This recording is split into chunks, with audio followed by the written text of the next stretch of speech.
lombanya per tim atau boleh individu lagi? Yang paling penting tuh meningkatkan skill ya. Kak Puja, sorry Kak.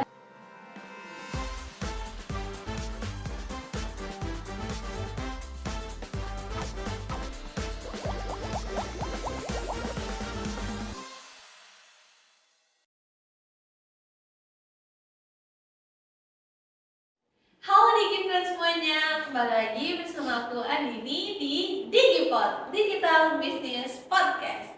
Nah teman-teman semuanya, kali ini kita kedatangan bintang tamu spesial nih yang akan membahas tentang kupas tuntas cara lolos P2MW dari ide ke proposal hingga juara KMI nasional. Nah di samping aku sudah ada bintang tamu spesial kita hari ini dengan Kak Amelia Puja Anggraini. Nah guys, FYI Kak Puja ini adalah panggilannya apa nih Kak? Kak Puja, Kak Amel atau siapa? Kebetulan panggilan aku tuh Kak Puja. Oke. Nah Kak Puja ini adalah mahasiswi semester 6 di jurusan kimia ya Kak? Iya, betul. Nah Kak Puja ini seorang, wow ini prestasinya banyak banget guys. Mulai dari duta, juara esai, lalu pemilihan mahasiswa berprestasi ya Kak. Nah, Kak Puja ini sangat berprestasi banget guys. Terus, selain itu, Kak Puja juga ikut dalam Porseni, Pekan Olahraga dan Seni Kak. Iya. Nah, kalau boleh tahu itu apa sih Kak? Porseni itu kayak model di Fakultas Teknik pada saat itu model event gitu, event khusus untuk pengembangan di bidang olahraga dan seni khusus untuk mahasiswa Fakultas Teknik pada saat itu ya di Universitas Bangka Belitung juga. Keren guys. Dan masih banyak lagi prestasi-prestasi yang nggak bisa kita sebutkan satu-satu guys. Nah, karena hari ini kita akan membahas mengenai P2MW, mungkin aku akan langsung menanyakan ke Kak Puji, apa sih P2MW itu Kak? Mungkin teman-teman tuh banyak yang masih awam gitu sama apa sih P2MW, mau ngikutin nggak tahu gitu. Iya. Oke, jadi P2MW itu sebenarnya itu bisa dibilang suatu kompetisi yang bergengsi gitu di tingkat nasional yang bisa diikuti mahasiswa-mahasiswi di seluruh provinsi di Indonesia, khususnya itu untuk mengembangkan potensinya itu di bidang kewirausahaan. Jadi sesuai dengan namanya itu P2MW kan, jadi program pembinaan mahasiswa wirausaha gitu. Jadi itu berkaitan sama Iya, kewirausahaan. betul sekali. Nah, Kak, kalau boleh tahu kakak kan udah pernah ngikutin tuh Kak. Iya. Kemarin dapat juara berapa gitu? Kebetulan kemarin alhamdulillah itu juara 3 gitu di tingkat nasional. Wow, bagus banget guys, juara 3 di tingkat nasional. Nah, karena hari ini kita akan membahas gimana sih tips and trick dari Kak Puji untuk memenangkan lomba P2MW ya Kak Iya. di tingkat nasional. Nah, aku ada beberapa pertanyaan Kak yang akan aku tanyain mengenai mungkin tantangan besar kakak saat ikut P2MW, apalagi kan kakak dari kimia ya, Iya. yang nggak ada basic sama sekali wirausaha maksudnya gitu. Iya, Nah itu betul. gimana sih Kak?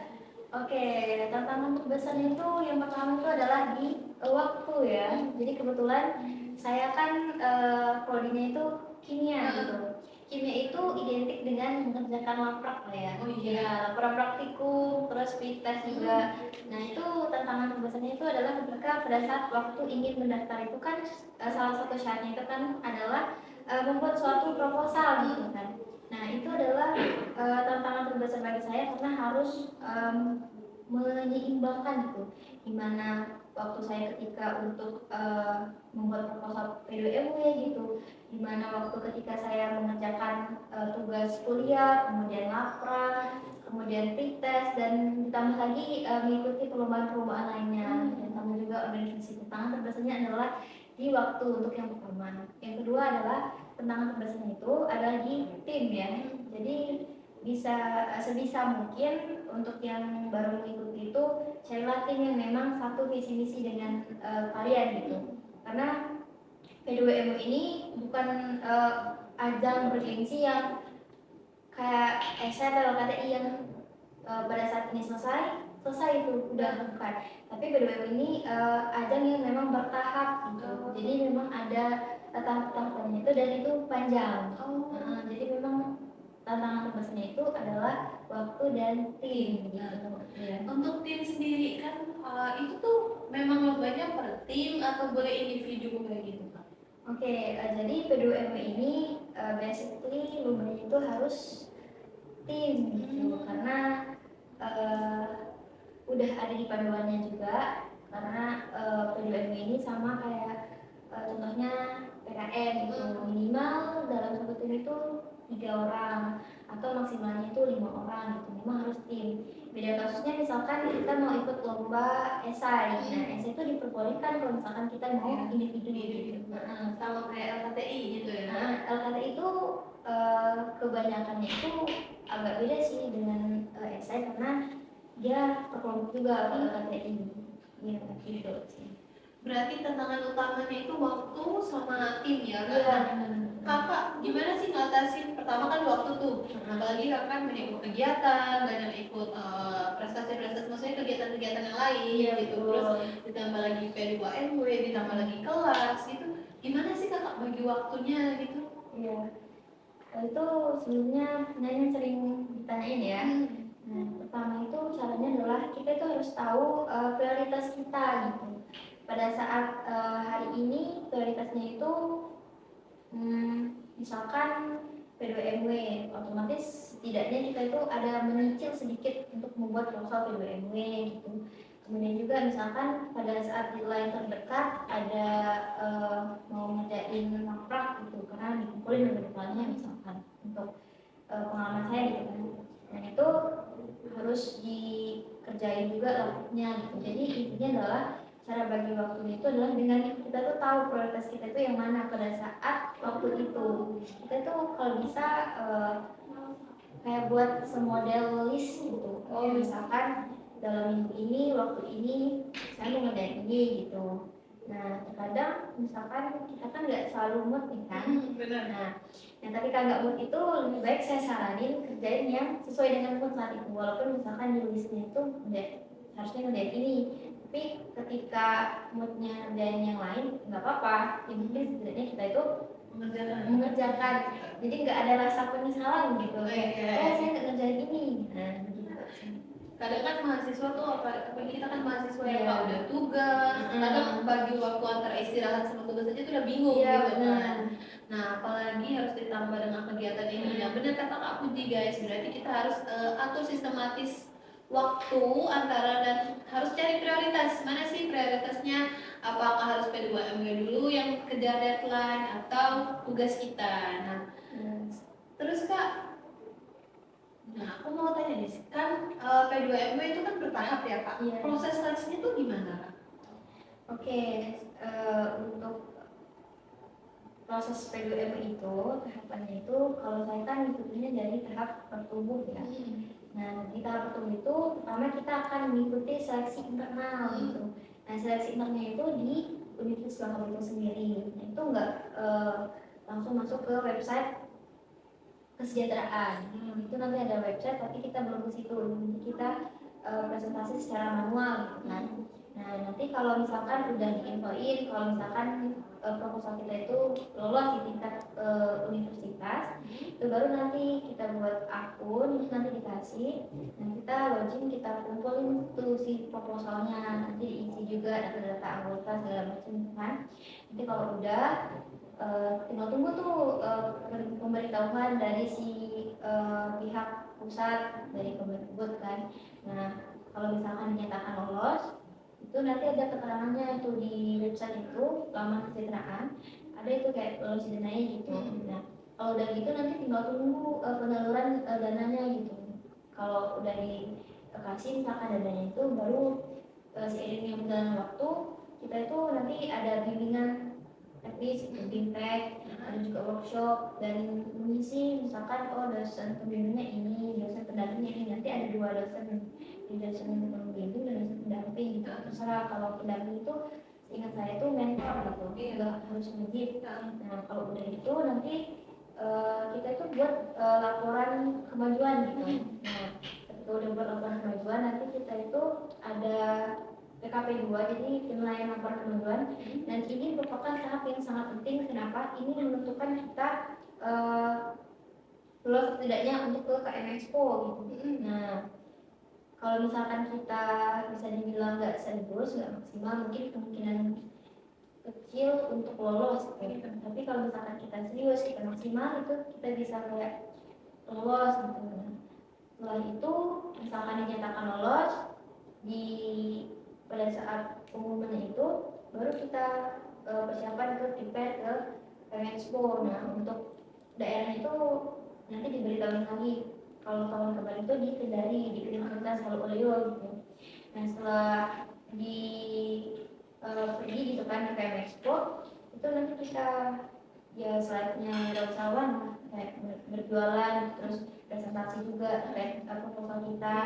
Dan ada suatu malam tuh malam penganugerahan, nah itu awarding. Nah ya setelah awarding itu nggak selesai sampai di situ, kita harus mengumpulkan juga laporan akhir. Setelah itu udah, jadi tahapannya panjang banget iya. ya. Selain itu kan artinya kan sebelum adanya P2MW kakak ikut kan ibaratnya kayak mahasiswa biasa aja, kuliah pulang gitu kan, dan kerja tugas. Tapi setelah ada P2MW ini kan harus mikirin lagi gimana P2MW-nya belum selesai proposalnya atau segala macam kan gitu. Terus harus itu kan kemarin yang Kendari terbang langsung kan ke Kendari. Nah, apalagi kan culture-nya beda dengan Bangka kan. Nah, itu jadi perubahan nggak sih kak untuk kakak pas setelah ikut P2MW-nya? Oke. Nah, kalau terkait perubahan itu nggak terlalu signifikan ya, karena ya kita kan Indonesia kan satu, ya. Jadi yang paling agak sedikit perubahannya itu ketika saya ke sana, misalkan kita juga kan di Bangka ngomong bahasa Indonesia, nah pasti kan setidaknya itu ada sedikit terbawa logat Bangka gitu. Nah, sama juga dengan yang di sana gitu.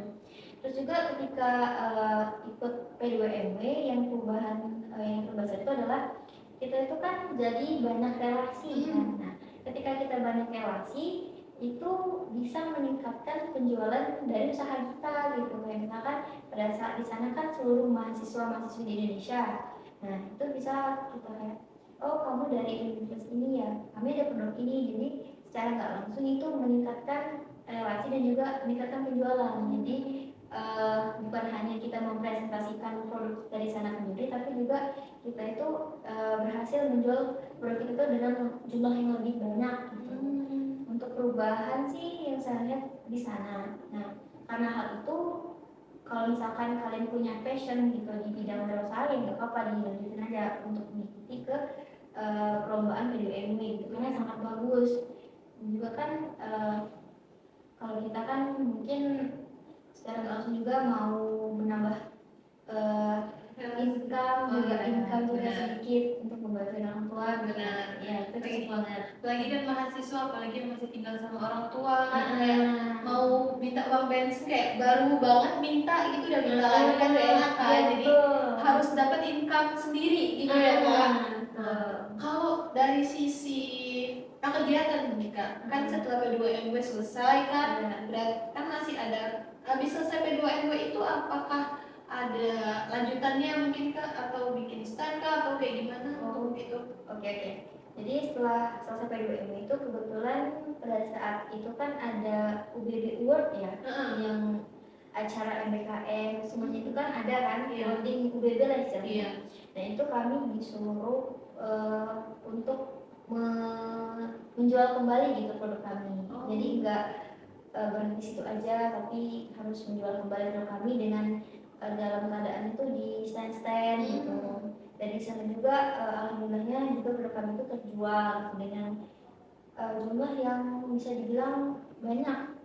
Kalau boleh tahu produk apa sih kak kemarin yang dibawakan untuk P2MW itu? Oke. Produknya itu kategori makanan dan minuman, yaitu abon. Nah, namanya itu abon tokwir.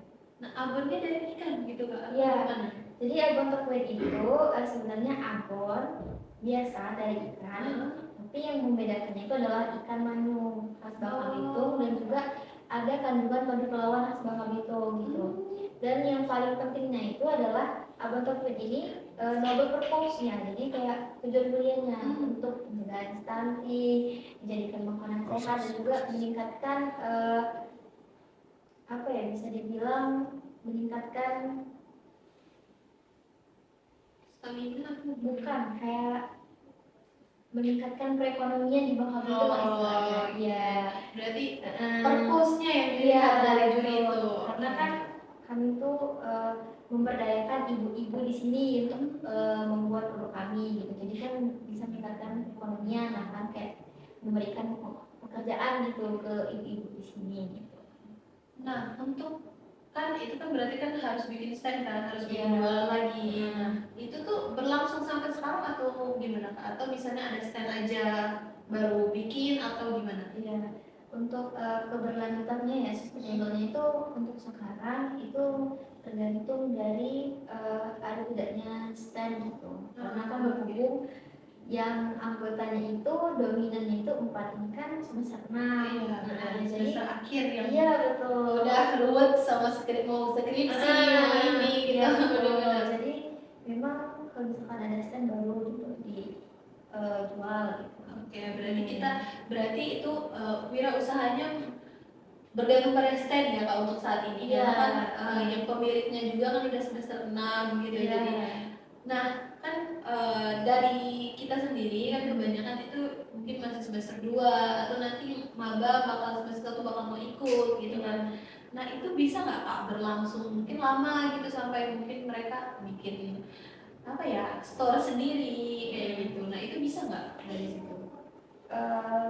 Untuk bisa atau enggaknya itu bisa, karena semuanya itu adalah dari niat kita sendiri. Oke, Dari niat. Iya. Ya, garis bawahnya itu adalah niat. Iya, terus tergantung juga passion kita. Kalau misalkan kita, oh passion saya di kewirausahaan gitu, ya lanjutin aja gitu. Karena tiap orang kan pasti Beda-beda. punya passion yang berbeda-beda gitu. Kalau misalkan punya niat yang udah kayak, oh saya mau ikut, tekad yang kuat gitu kan, terus punya passion juga di bidang kewirausahaan, ya monggo gitu, silahkan. Iya. Nah, kan kalau wirausaha itu kan kita harus punya jiwa ekstrovert kalau aku sendiri bilangnya. Iya. Kita kan harus menawarkan, memasarkan, harus bisa ngomong di depan orang banyak gitu.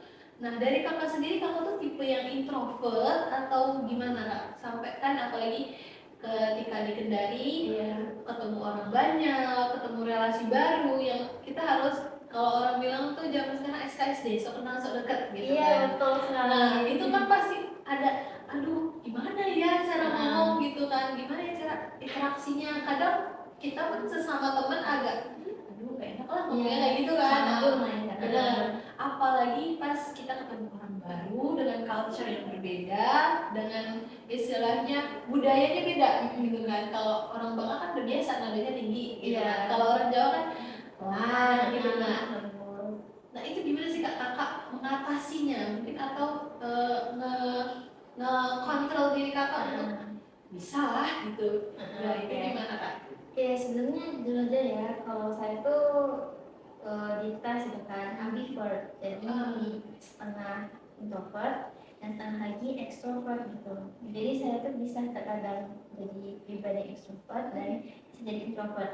Nah, untungnya karena kepribadian saya yang ambivert, nah pada saat di Kendari itu saya itu berusaha untuk mengaktifkan mode extrovert. Iya, jadi kayak saya berpikir kayak, oh di sini kan cuma beberapa hari gitu kan, bisa dibilang 1 minggu, dan orang di sini juga pasti pada nggak kenal lebih dalam kan sama saya, paling cuma oh sebatas transaksi jual beli gitu kan. Nah kalaupun misalkan mau lebih dalam kan pasti cuman via WA atau medsos gitu ya. Nah itu sih mungkin salah satu caranya untuk mengatasi yang permasalahan yang kamu bilang tadi. Terus juga di sana itu beruntungnya teman-teman saya itu kebanyakannya ya rata-rata itu ekstrovert. Jadi kita kan yang ambivert tuh terkadang bisa dibilang ke distract, jadi mudah terpengaruh juga kayak, oh teman saya ini ekstrovert, jadi oh saya juga mau Salah, ekstrovert. Iya, karena aku juga sama Kak, aku ambivert juga, kadang bisa introvert kalau memang lingkungannya aku gak nyaman, aku akan introvert. Tapi ketika lingkungan aku nyaman, aku bakal bisa extrovert gitu. Berarti itu tergantung kita yang mengatur, bisa lah untuk selama introvert Iya itu. betul. Nah ketika misalkan ada juri kan, itu kan nggak mungkin kita ekstrovert heboh-heboh Iya, kan. benar. Nah itu maksudkan kembali mau di introvert. Introvert, Iya. berarti on off intro, on off Iya off. betul. Jadi Oke. tergantung kita sih mau mode yang mana gitu.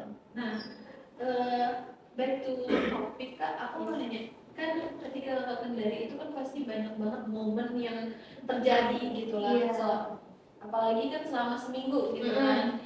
Apa sih momen yang berkesan banget buat Kakak ketika Kakak di Kendari atau sebelum Kakak ngikutin P2MW itu? Oke, jadi saya bagi per aspek aja ya. Oke, boleh Kak. Jadi sebelum saya pergi ke Kendari untuk KM Expo itu momen yang paling berkesan adalah momen ketika kita itu membuat proposal ya. Kenapa? Karena ketika membuat proposal itu benar-benar mengeluarkan effort yang maksimal. Kita kan harus bagi waktu segala macam. Iya, benar. Ditambah lagi tim kita itu kan, apalagi kalau misalkan beda prodi, beda jurusan itu kan beda-beda lah tugasnya. Iya. Nah itu kita harus menyeimbangkan gitu. Jadi kayak kamu bisa nggak ini, nggak bisa. Nah itu momen yang paling berkesan sih, harus bisa menyeimbangkan, Menyatukan dari berbagai macam fakultas tadi, berbagai macam jurusan untuk jadi satu gitu loh. biar jadi proposalnya. Karena salah satu syarat utama untuk mendaftar P2M itu kan proposal. Nah itu sih untuk sebelum berkendari KM Expo kan. Nah setelah mengikuti KM Expo di Kendari itu yang pastinya momen paling berkesan adalah ketika memaparkan presentasi proposal kita ke juri-juri. Karena kan juri-juri itu kan orang-orang yang hebat gitu kan. Pastinya kita tuh sedikit merasa nervous atau apa gitu kan. Dan juga pada saat momen malam penganugerahan. Jadi pada saat itu kan ramai kan, terus juga kita tuh mengibarkan, kalau kami kan karena dapat juara 3 di awardnya itu mengibarkan bendera UBB gitu. Jadi kayak suatu kebanggaan. Misalkan kita contohnya aja mengibarkan bendera merah putih Indonesia. Terus sangat-sangat kayak rasa harunya, rasa bangga itu keluar gitu di malam itu. Karena pada saat sebelum perginya itu di bandara sudah sempat pegang benderanya itu kan, nggak nyangka aja kayak tim kami yang mengibarkan bendera UBB di panggung yang semoga Aku ikut speechless sama Nindi guys. Iya, itu sih paling berkesan. Aku tertarik sih sama yang proposal karena kan kakak nih kalau boleh tahu timnya berapa orang Kak? Kalau tim kami itu satu tim 5 orang. Nah itu dari jurusan yang berbeda kan Kak? Iya pastinya berbeda. Nah itu dari jurusan apa aja Kak? Akuntansi sama dari bisnis. Nah yang sisanya itu jurusan kami gitu. Dari intinya tiga ya, berarti Iya, tiga jurusan yang berbeda harus nyatuin dengan jam kelas yang berbeda, dengan pemikiran yang berbeda, kegiatan yang berbeda, harus dijadikan satu yang utuh gitu, yang sempurna, yang bisa di up gitu kan. Itu susah banget sih pastinya. Karena kakak buat nyatuin itu semua, kira-kira kesulitannya apa sih Kak, selain dari pasti kan pendapat orang kan pasti beda-beda, berarti kan kita harus nentuin jalan tengah. Nah, selain itu dari waktu, mungkin dari kegiatan masing-masing tim itu kan pasti beda-beda tuh. Nah itu nyatuinnya gimana tuh Kak biar bisa jadi satu dengan proposal yang wah gitu loh. Oke, cara nyatunya itu adalah saya tuh sempat tanya-tanya gitu ke orang yang langsung, misalkan kamu free-nya kapan gitu. Terus kalau tanya free kan pasti mereka kami ada kegiatan ini, terus saya bilang tolong kalau bisa diusahakan untuk meluangkan waktu gitu sedikit untuk proposal P2MW, karena gimana ya, itu kan proposalnya kan harus setidaknya menyertakan sedikit lah ide dari tiap orang, biar nanti pas misalkan kalau jadi naik kan, oh ternyata ada dari saya sendiri gitu di sini. Terus misalkan kalau lulus kan kayak oh ternyata ini hasil usaha kami bersama gitu. Itu juga salah satu caranya selain dengan chat secara langsung ke orangnya, dengan menemui langsung gitu, kayak gimana kalau misalkan hari ini dari ketuanya kayak bisa nggak kalau hari ini tolong diusahain ya. Nah ibarat kata tuh kayak harus dipatenkan ya, harus bisa wajibkan gitu kan. Karena kalau misalkan nunggu pasti nggak bakal ke kerja. Nah, Berarti intinya kan cari jalan tengah dari Iya. segala berbagai macam kegiatan itu harus dicari jalan tengah. Iya betul sekali. Harus dicari titik kumpulnya yang dimana di situ semuanya bisa. Iya gitu betul. kan. Ini aku mau nanya juga Kak, nih Iya. terkait dengan saran dan tips Kak. Kan kakak kan udah berpengalaman nih sampai ke juara 3 KMI nasional dengan berbagai macam istilahnya perjuangan proposal, lalu legendari, lalu dengan buka-buka stand setelahnya. Nah itu tips dan sarannya untuk nanti next, siapa tahu nanti mahasiswa ada yang mau ikut P2MW nih, apa Kak? Oke, untuk saran dan tipsnya itu yang pertama adalah kalian sendiri tuh kayak, oh saya mau ikut ini, niatnya gitu. Oke, pertama niat guys. Kedua itu passion ya, kayak oh saya punya passion sih di bidang perusahaan. Nah boleh, oh saya salurkan aja melalui program PDMW gitu kan. Dan juga yang paling penting tuh menyiapkan skill ya, karena di P2MW itu kita kan harus mendaftar P2MW itu dengan membuat proposal. Nah, salah satu skill yang dibutuhkan itu adalah kepenulisan. Oke, Ya. menulis berarti Iya, ya, skill, menulis. soft skill lah. Iya, bisa betul. dibilang.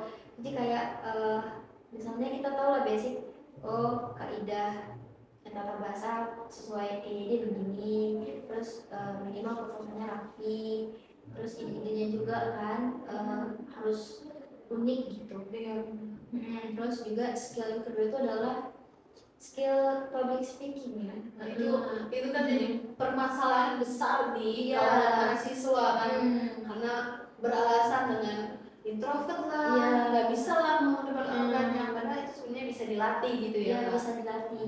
Kenapa? Karena gimana ya? Intinya adalah ketika kita pengen belajar sesuatu yang baru, kita punya niat, kita punya tekad, itu nggak bisa menjadi bisa. Iya.